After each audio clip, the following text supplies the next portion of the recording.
nation, as was the nation of old, where we have many false gods. See the god of popularity? There are some people who want to be so popular that they forget what it is to humble themselves before God. They have to go to the outside to become Mr. Popular.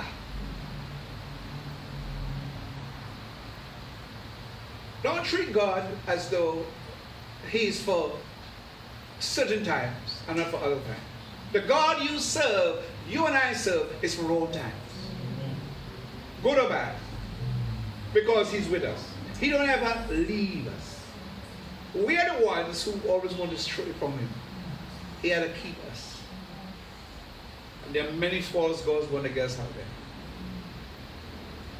I also realize, look at some gods of materialism. Materialism. That cover wide area. Gods of power. Gods of prestige.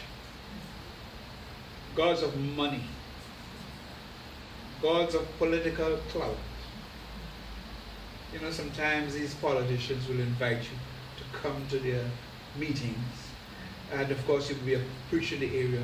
They want you to say a prayer. But when you get to some of these kind of meetings and you say a prayer, that's all that finished with you. When your prayer finished, two drummers run up on stage and beat two drummers and some people's dancing. Oh! Nonsense. You come like a masquerade to that. I don't accept this kind of opportunity. He's the top. I am not available. Those who want that, go with it. Not me. Stay far from that. But if you're proud of something, you want my presence someday. But that kind of clout, I don't need it. I see too many run after these things. But you know something? The gods of pleasure. You don't have to go far, you just turn the television on and say, "Help my goodness." You have to wonder. The things that you see every minute, invite you here, come here, do this, do that. Always pleasure, pleasure, pleasure, pleasure, pleasure.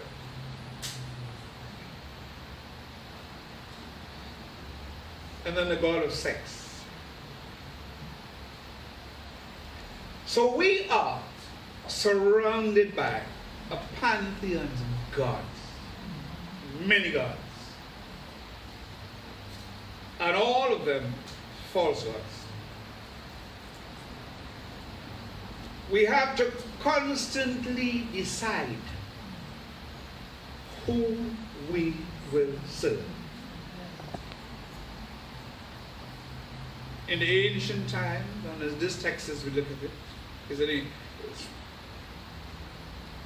we draw from the account of God's people and the lives that they had. The same problem they had then, we have now. Well, the world is different, but we have a lot of problems that they have. I know what I observed from watching at the truths that are recorded in the Bible. There are some truths that they give to us. We may call them nuggets of truth that will feed our spiritual souls today. I know the first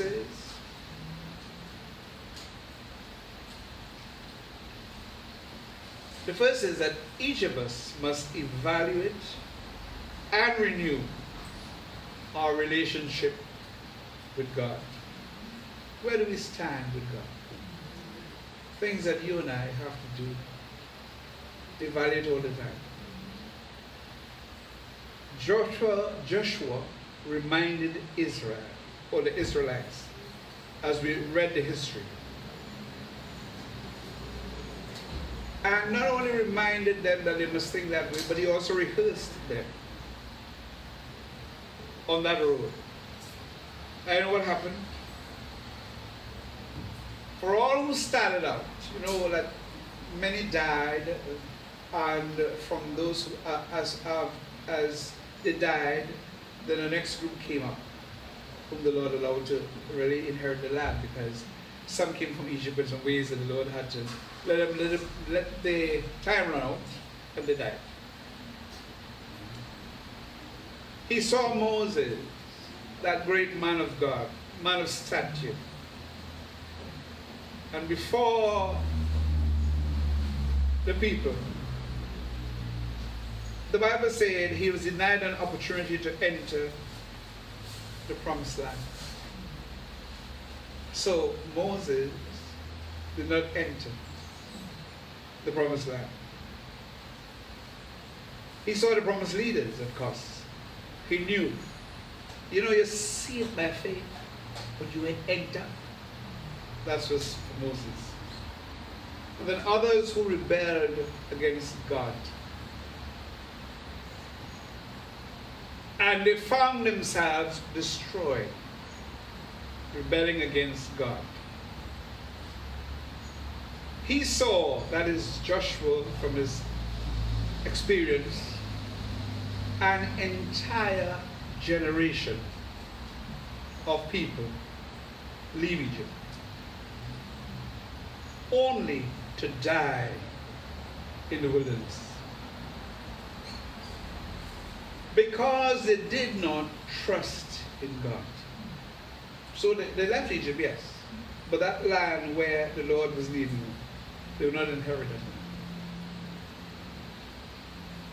So here he calls the people together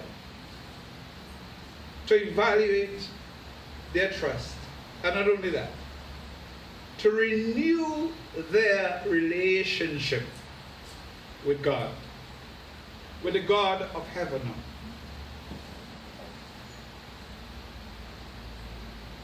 One of the ways we do this too is when we come around the communion table. We are reminded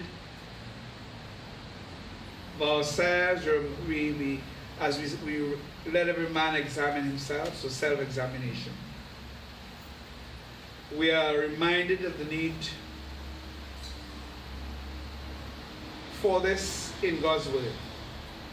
And it helps us stand in our relationship to God. So I exhort you today, and what my exhortation is, to look at your life. Not in relation to mine or to somebody else's own, but to God. It is so easy for us to compare ourselves with this one and that one and come out with high marks, feeling good about ourselves. But I would rather tell you, compare yourselves to the creature. When God gives you an A, you have an A. Don't just pride on somebody who may be near you. Not only that, what's your relationship to your church?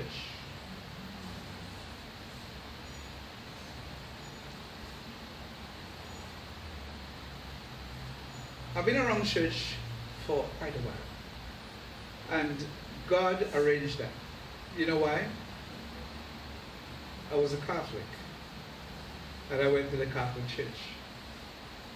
Never knowing I'll go to any other church. A friend invited me to this church, and I went. And today I'm a minister in the church. But I didn't just leave home and go to church.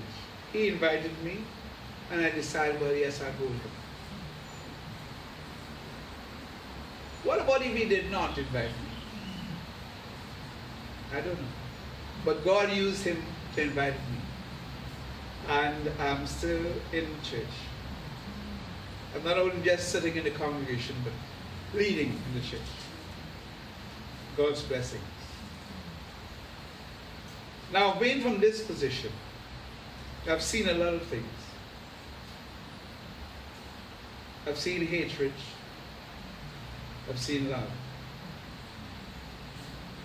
I've seen those who care nothing about you or me. They care about the dollar. that comes to the offering table. That's all they care about. But regards to us, they have no love for each other. But yet, the very word that came from the Acts of the Apostles, man will know that we are Christ's disciples, or we are by our love one for another. So some just acted out. Well, you could act for so long, but one day you discover they're not real. When you live life real, you don't have to remember what face you had yesterday as to what face you'll have tomorrow. You just live life as God blesses you. Joshua reminded the people, look, your relationship with God, the God Yahweh, the God who protected you, the God who brought you out of slavery, the God who established you in this land. Make your mind up who you will serve. We today have to remember our relationship not only to our church, but also, what about parents?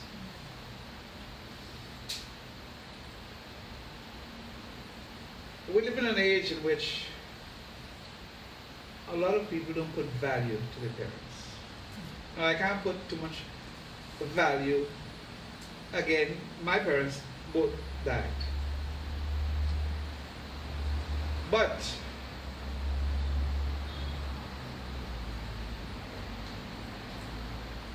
my father gave me advice from little. I got married and he still gave me advice. Why? Because my father. And also he set an example before me as best as he could. Why? Because he was my father.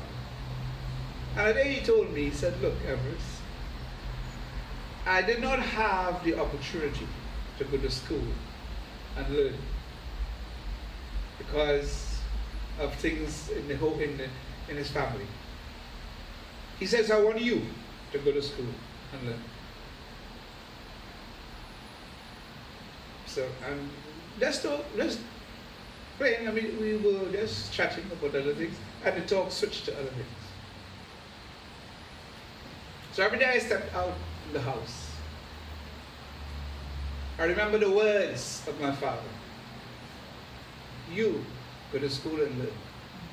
I did not have the opportunity. At the time it was my sister and I alone at the house. The two children. They want me to be like him, but having some sense. It took me a long time to gather some good information. But you know something? The words of my father keep coming around. And I'm happy that I listen carefully to his words. Because as I move along, what I discover? There are some people, even within the house of God, who will make a fool of you.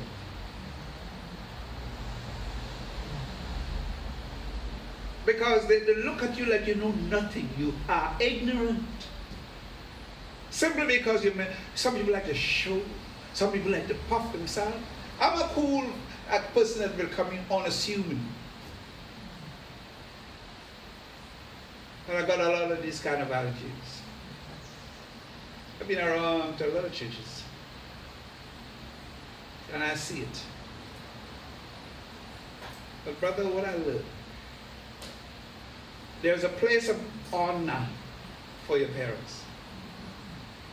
So when I meet people who tell me how good, nice, and loving they are, and they hate their parents, something wrong with you. No parents are perfect. Parents do a lot of things. But at the same time, who's me to come out here and hate my mother